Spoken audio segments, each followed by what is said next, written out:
el trabajo con el material genético local. ¿Qué significa eso y por qué es importante el trabajo sobre ello? Uy, eso que menciona William es muy, muy importante, sobre todo porque cada vez vemos más programas, más, digamos, propaganda de que la gente siembre árboles. Y como decía William, no es simplemente sembrar árboles. Es muy importante que las especies que se siembran son las especies idóneas del ecosistema. Para darles un ejemplo, pues si estamos en bosque seco en el Valle del Cauca, pues no es conveniente que, por ejemplo, siembren especies que son de otros continentes, por ejemplo, no sé, Australia o Estados Unidos, que probablemente son especies que se consiguen fácil en los viveros, en los invernaderos, pero que no son las especies nativas de esos ecosistemas. Por ejemplo, en tierras altas ha pasado algo, y pasó por muchos años, algo que fue catastrófico, que es que en los mal llamados programas de reforestación se sembraban especies como pinos, como eucaliptos, como acacias, que son especies que no son nativas. Y esas especies pues tienen no solamente el problema de desplazar a las especies nativas, sino que, por ejemplo, pueden empezar a cambiar toda el ciclaje de nutrientes. Por ejemplo, en un bosque de eucaliptos o en un bosque de pinos, ustedes ven que hay muy pocas plantas nativas creciendo debajo de esos bosques porque tienen unas hojas que tienen unos compuestos químicos que son muy difíciles, digamos, de descomponer para los microorganismos nativos. Entonces tienen unas consecuencias, digamos, graves. Obviamente estoy mencionando un extremo porque no todas las especies que no son nativas tienen esos efectos tan trágicos, pero idealmente, como mencionaba William, pues queremos que los bosques que se estén reforestando, que se están haciendo estos grandes esfuerzos de restauración, muchas veces hay mucho dinero que se invierte en estos proyectos y luego pues van y escogen las especies que no son nativas. Otra cosa importante que mencionaba William es que, bueno, habíamos mencionado que el bosque seco está en 7 regiones diferentes de Colombia. Eso quiere decir, o digamos, una particularidad que no hemos mencionado del bosque seco, es que las especies que están, por ejemplo, en el Valle del Cauca no son las mismas que las que están en el Caribe, por ejemplo. Entonces, ese trabajo que ha estado haciendo William, que es precisamente recuperando más de 350 especies que son nativas, me imagino William se refiere al Valle del Cauca, pero bueno, digamos de cualquier región, porque vemos que en cada región hay muchas especies, pues es importante que sean de esa región. Es decir, que si hay un proyecto de restauración en la costa Caribe, pues que se estén incluyendo especies de bosque seco de la costa Caribe, y lo mismo si es el Valle del Magdalena o el Valle del Cauca o el Valle del Patía. Ahora, el gran reto ahí es que no son especies que son muy fáciles de encontrar en viveros, y ese ha sido el gran problema, porque hay poca gente como William que tiene el conocimiento y que trabaja con las comunidades locales para hacer estos viveros comunitarios donde se están recogiendo las semillas digamos, del lugar local, sino que, pues, claro, estos proyectos tienen un límite de tiempo, tienen un límite de dinero, es toda la carrera, entonces se compran los árboles que sean disponibles y pues digamos que es trágico porque muchas veces o la mayoría de las veces las especies que están disponibles para poder hacer esta restauración pues no son especies nativas o no son especies que son de los bosques secos de esa zona. Ok, entonces si entiendo bien, el material genético con el que se trabaja es precisamente para identificar cuáles son las más idóneas o cuáles son las que se deben entonces seguir restaurando y seguir preservando de ese espacio en específico. Sí, es tratar de que dentro de ese proceso de conservación y de restauración utilicemos las especies que existen en cada una de las zonas, en Ok. cada sitio. Por ejemplo, una cosa en la que nosotros hemos llegado es que, por ejemplo, las especies que están en la cordillera occidental, en el Valle del Cauca, solamente las usamos para hacer restauración en la cordillera occidental. Y las de la central, solamente en la central. Nosotros no traemos, por ejemplo, plantas ni semillas del Caribe, ni las traemos de la cuenca del Magdalena, porque estamos introduciendo unos genes completamente diferentes a los que seguramente las especies de acá, siendo la misma especie, que las plantas de acá, han desarrollado a lo largo de todo ese proceso larguísimo de evolución y adaptación a estas condiciones del bosque seco. Entonces, cuando partimos de un trabajo de restauración, en un trabajo de restauración, pues lo primero que tenemos que hacer es identificar qué es lo que tenemos, cuál es el potencial de cada sitio para nosotros poder identificar cuáles son las especies con las que podemos trabajar. Pero normalmente lo que se va a hacer un proyecto y lo primero que se hace es buscar en las listas que tienen los viveros registrados en cualquier parte, qué es lo que tienen y que nos sirva, ¿cierto? ¿Qué tiene para bosque seco? Tengo esto, esto, lo otro, y se lo envían. Y eso es lo que se siembra. El proceso es diferente. El proceso es saber qué es lo que hay, montar unos viveros propios en cada una de las regiones y empezar a propagar esas especies que son propias de cada una de las zonas con las cuales se va a hacer el proceso de restauración. Nosotros venimos trabajando en este tema de los viveros hace ya muchísimo tiempo, en todas las regiones del país. En este momento, por ejemplo, con el programa en el que trabajamos con PNUD, un programa que se llama Mojana, Clima y Vida, estamos trabajando ya, digamos, a una escala mucho más pequeña, que son viveros familiares. Entonces ya no son viveros comunitarios, sino viveros familiares. Ok. Y hay comunidades en las cuales hay 80 viveros solamente en una comunidad, y son cantidades de comunidades. Yo creo que en este momento hay más de 200 viveros solamente en ese sector. Y lo mismo estamos haciendo en todas las otras regiones. Aquí en el Valle, digamos que es un proceso un poquito diferente. Tenemos 3 viveros grandes que pueden producir al año 3 millones de plantas perfectamente. Wow. Y todo esto se usa en restauración. Lo chévere de todo esto, digamos, es que todos estos procesos arrastran una cantidad de elementos que son muy interesantes. Entonces, por ejemplo, nosotros tenemos unas personas que se han especializado en recolección de las semillas. Entonces ellos... Justo eso te quería preguntar sobre las semillas, tal vez de pronto endémicas de estos espacios, si han habido trabajos también como de investigación, de recolección, preservación para seguir estos procesos. Claro, claro. Nosotros los viveros son para nosotros, digamos, una fuente de información las 24 horas de todos los días.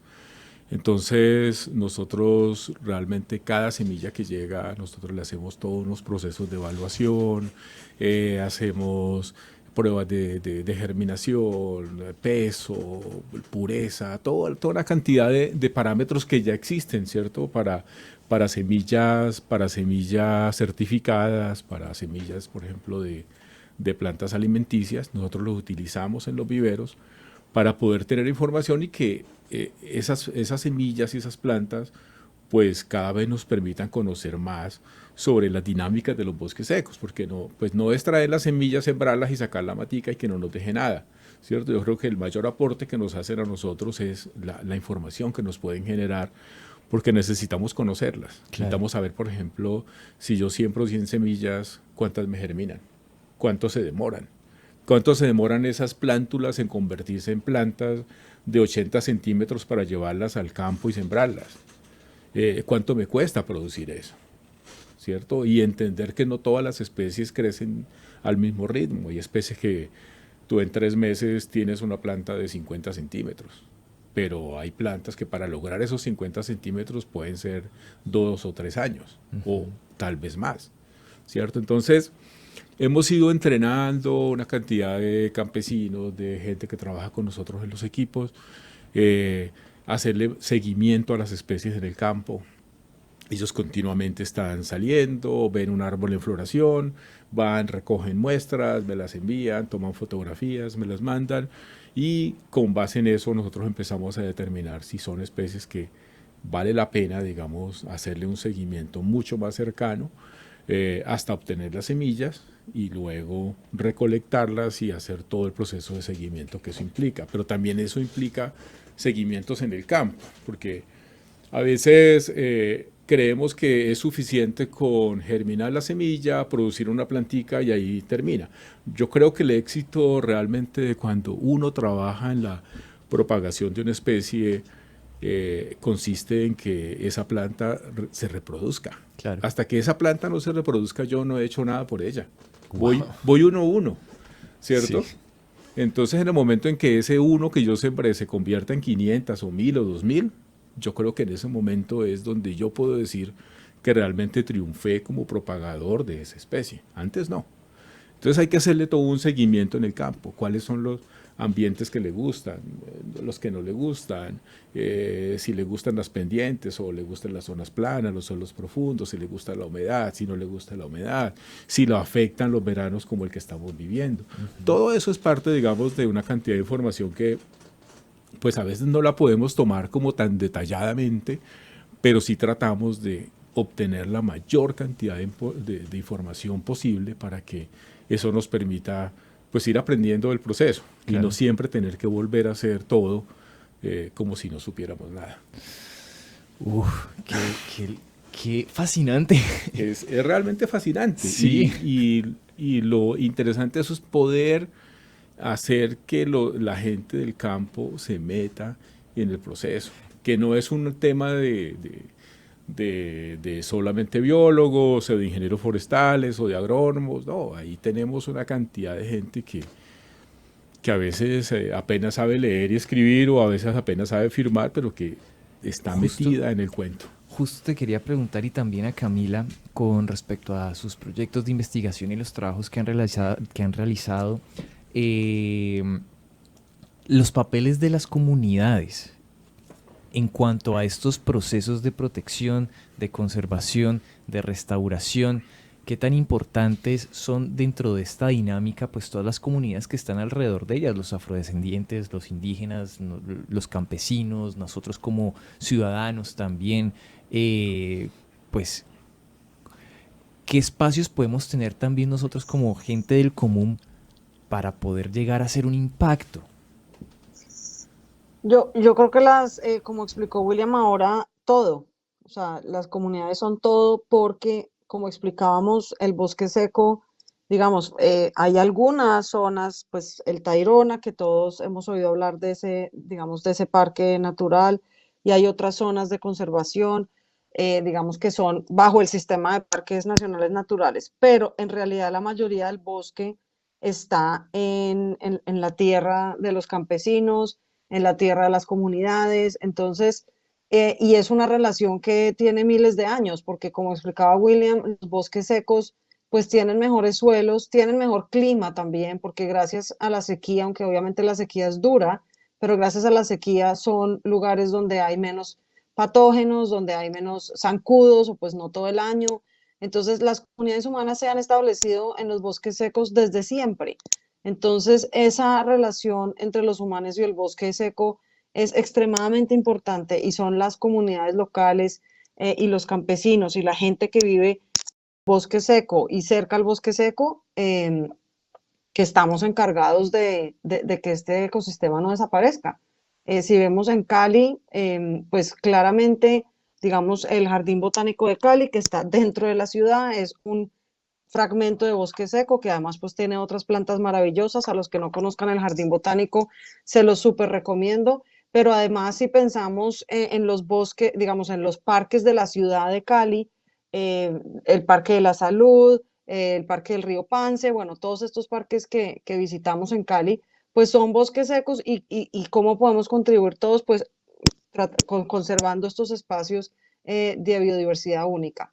Bueno, y le doy la palabra a William, que pues él trabaja obviamente directamente pues con gente de muchas zonas del país que están viviendo directamente en el bosque seco y contribuyendo en procesos de restauración y de conservación.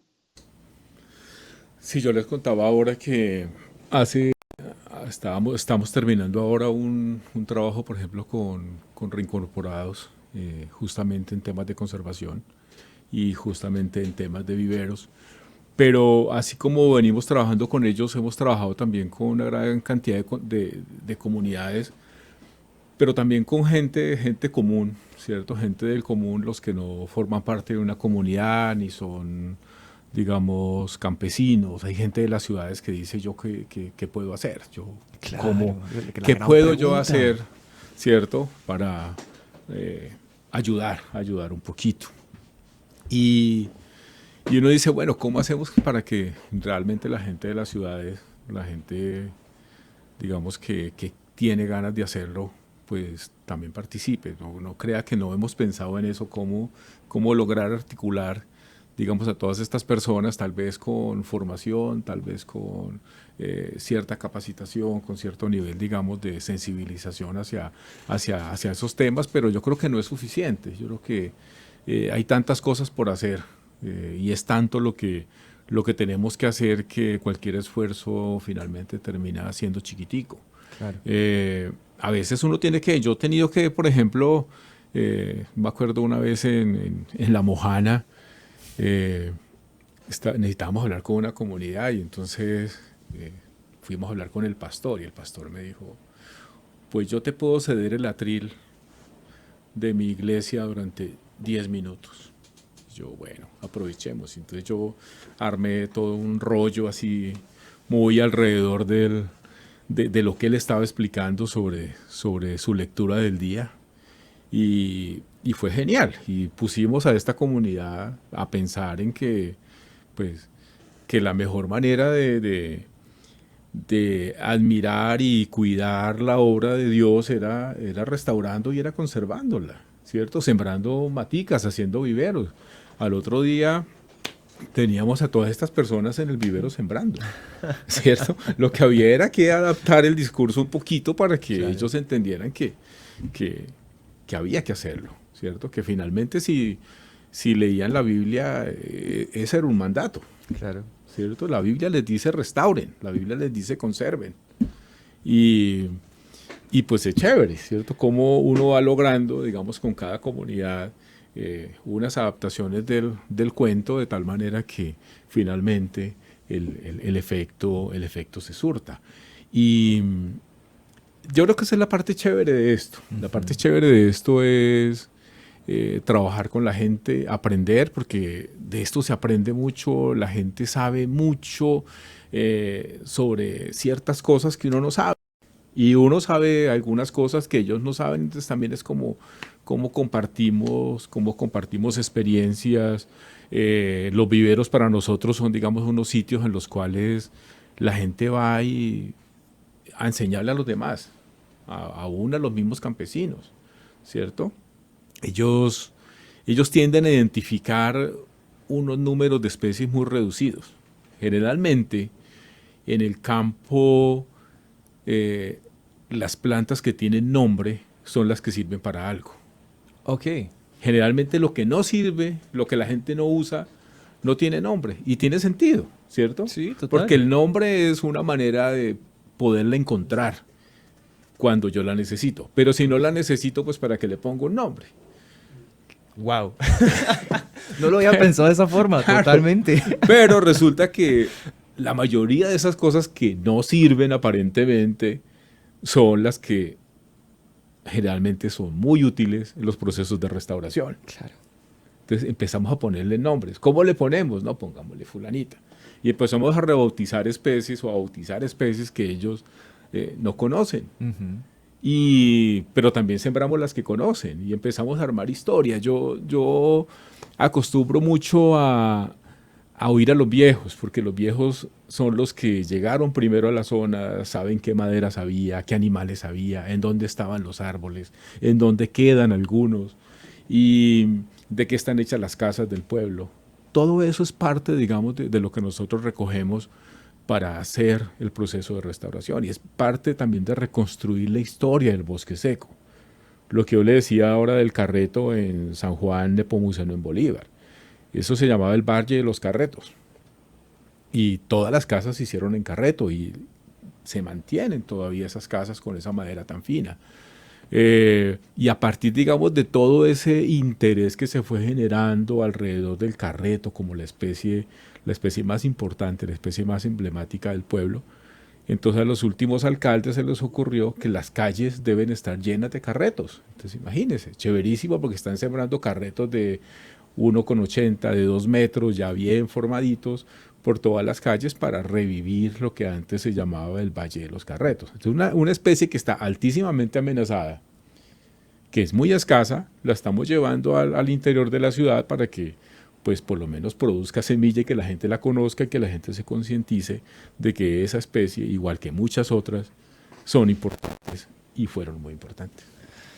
Uf, qué linda conversación porque creo que deja muchísimas inquietudes a la hora de el actuar, ¿no? Creo que a mí personalmente me pone en una situación de, chévere sería poder entonces adentrarme al campo, adentrarme a estos espacios, aportar de alguna u otra forma o aportar, no, más bien conocer todas estas herramientas que se están utilizando para la reforestación, para la preservación y más allá de sentir la satisfacción, porque desafortunadamente, o bueno, afortunadamente también las personas que sienten como una afinidad con el medio ambiente, obtienen como esa idea de, o han trabajado la idea de la acción, pues tienen la referencia de voy a sembrar una semilla. Pero no es como lo mencionaste tú, como lo mencionó la profesora Camila, de no, no es que no es sembrar una semilla, es qué semilla, en dónde y qué sentido tiene esa semilla en donde se está sembrando.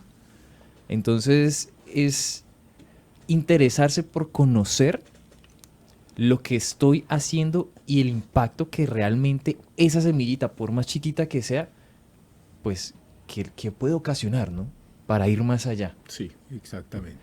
Bueno, muchísimas gracias, profesora Camila. Muchísimas gracias, William, por este espacio, por esta conversación. Nos han abierto mucho los ojos, nos han abierto mucho la mente con espacios que de pronto estaban totalmente estigmatizados y a los cuales de pronto no se les veía como el uso o no se les respetaba como su fauna, su flora. Y ahorita que pues vamos entendiendo que son zonas totalmente amenazadas, son zonas que están desapareciendo, que están afectando muchas especies de fauna, muchas especies de flora, pues en este momento creo que queda entonces la responsabilidad de, más allá de entender, como, ¿qué podríamos hacer? ¿Cierto? Sí. Bueno, yo creo que el qué podemos hacer, yo creo que hoy las redes están dando un apoyo inmenso en conocer por lo menos lo que los demás están haciendo. Y a través de las redes uno difunde también parte de lo que hace y también, digamos, como de lo que uno piensa alrededor del tema. Claro. Y eso es muy importante, muy interesante, digamos, yo le decía a usted ahora, cuando estábamos fuera del aire, que pues la diferencia es que ahora yo todo lo puedo buscar en las redes, lo puedo buscar en internet. Hace 30, 40 años eran unos procesos completamente diferentes y eso dificultaba más la forma de encontrar las cosas. Yo creo que pues hay personas, digamos, que trabajamos en estos temas que finalmente pues, estamos abiertos a cualquier colaboración, a responder inquietudes y a orientar también a la gente que nos quiera seguir y que nos quiera preguntar cosas. Yo creo que Claro. en esto no podemos ser egoístas, porque pues lo más chévere de todo esto también es que pues lo que uno hace lo conozcan, pero que también otros quieran hacer lo que uno hace y hacerlo ojalá 100 veces mejor, Claro. ¿cierto? Total. No se trata de esto. Profesora Camila, también me gustaría preguntarte qué espacios nos podrías recomendar, ya sean comunidades en redes, ya sea bibliografía, ya sea temas de investigación, para que personas que de pronto no sabemos mucho del tema y que estamos como apenas abriendo los oídos y abriendo la mente, podríamos acercarnos para empezar o continuar este proceso de entendimiento. Claro, recomiendo definitivamente consultar la red de bosques secos de Colombia. Ya te voy a confirmar cómo es la página. Entonces, la página es redbst col.com. Pero si la buscan como Red BST Colombia, la encuentran. Ahí tenemos bastante información del bosque seco. También están como links de publicaciones. Entonces recomiendo visitar esa página. Recomiendo también pues entrar en la página del Instituto Humboldt. Hay muchas publicaciones que ha sacado el Instituto Humboldt que son de bosque seco para un público general y las recomiendo, son muy buenas, incluso hay unas muy bonitas, ilustradas, que tienen mapas de distribución del bosque seco, cómo está el estado del bosque seco en Colombia. Entonces, si ustedes entran a la página del Instituto Humboldt, que es www.humboldt.org.co, van a publicaciones y allí buscan bosque seco, o sea, ponen la palabra bosque seco porque son varias publicaciones, entonces también recomiendo consultar ahí. Bueno, profesora Camila, muchas gracias por este espacio, por esta conversación. De verdad, qué bonito poder tenerte en este espacio y de verdad este tiempo que nos has regalado. No, muchas gracias a ustedes y a la audiencia y bueno, a William y para todos una feliz tarde y que ojalá se motiven para conocer más sobre este fascinante ecosistema colombiano que bueno, está en peligro y depende de todos nosotros para que siga existiendo. Totalmente. Depende de nosotros para continuar con todos estos procesos de preservación, reforestación. William, muchas gracias. Bueno, aquí estamos. Igual que un saludo para Camila. Ha sido interesante volverla a encontrar después de tanto tiempo. Y no, o sea, yo creo que el trabajo se está poniendo interesante. Hay muchas fuentes de información. Yo también estoy dispuesto, digamos, a aportar todo lo que se pueda. Me puede seguir por mi Instagram, William Vargas Oficial, o por www.paisajesrurales.com, que es la organización con la que yo trabajo, y desde donde hacemos una gran cantidad de trabajos y podemos también, digamos, articular con algunas personas que quieran hacer trabajo con nosotros, por ejemplo. Bueno, muchas gracias por estos datos, muchas gracias por estas páginas, por estas redes, por estas comunidades que están trabajando diariamente en pro de estos escenarios y estos ecosistemas. Esto fue Voces Biodiversas en Aún no cae el sol, estos espacios de conversación que vamos a estar teniendo durante todo este mes, durante todo octubre también, que van a poder encontrar contenido no solo en nuestros espacios FM, sino también en formato podcast en nuestras redes sociales, en radionica.rocks. Ustedes muy pendientes el próximo miércoles para Puerto Ibero, porque vamos a tener otro tema muy bonito, muy bacano que nos tiene preparado nuestra compañera Geraldine. Yo por lo pronto, Fabio Mejía, Mr. Fabs con Wilson Moreno, William, la profesora Camila, nos despedimos y nos vemos en una próxima emisión. Chao, chao. Voces Biodiversas.